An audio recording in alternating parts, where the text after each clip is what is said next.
I'm Captain Henkel of the Fayette County Sheriff's Office CERT, Cell Extraction Response Team. Your cell extraction response team responds to violent inmates. If we have an inmate that barricades, we're the group that goes in and pulls them out.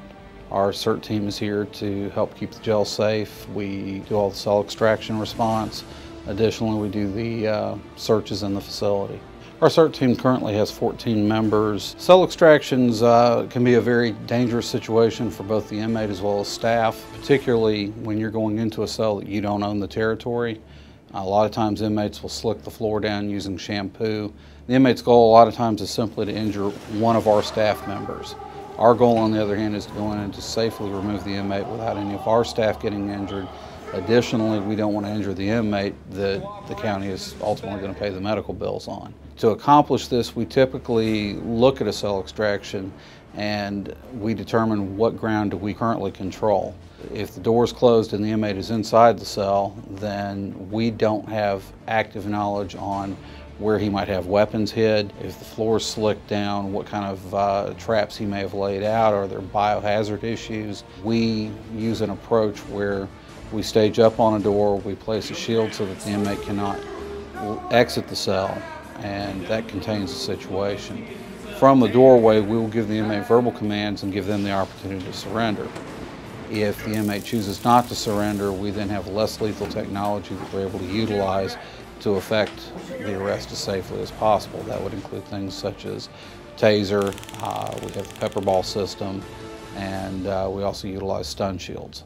One of our recent incidents that we just had was a inmate that was attempting to seek drugs. This particular inmate was able to procure a rubber tray and actually succeeded in tearing a section of the tray off and then swallowing and ingesting the rubber, resulting in us having to send him out to get medical treatment. Cell phones have become a serious problem in the jails. A lot of criminal enterprises being operated from inside facilities, so we take that very seriously. Here at the Fayette County Jail, we have a cell phone detector. We utilize this system to go in and we will scan when we do a search to try and find any cell phones that might be inside the facility.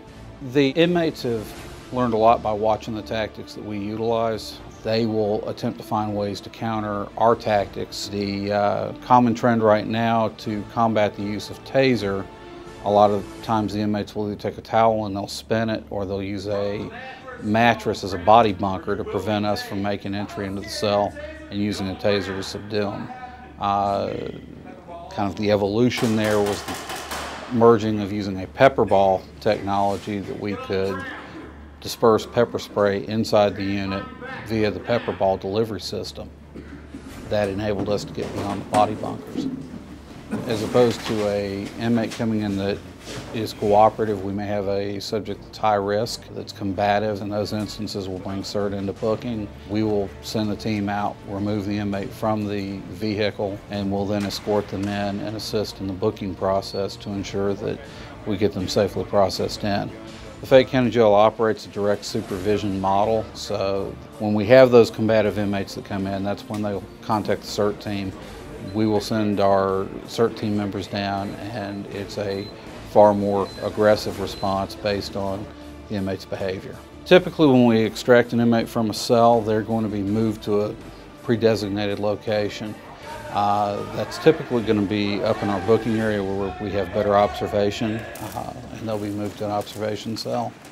Additionally, some of these extractions may involve extracting the inmate to take them to court. We have cases where the courts have requested an inmate's presence and the inmate states, "I'm not going to go."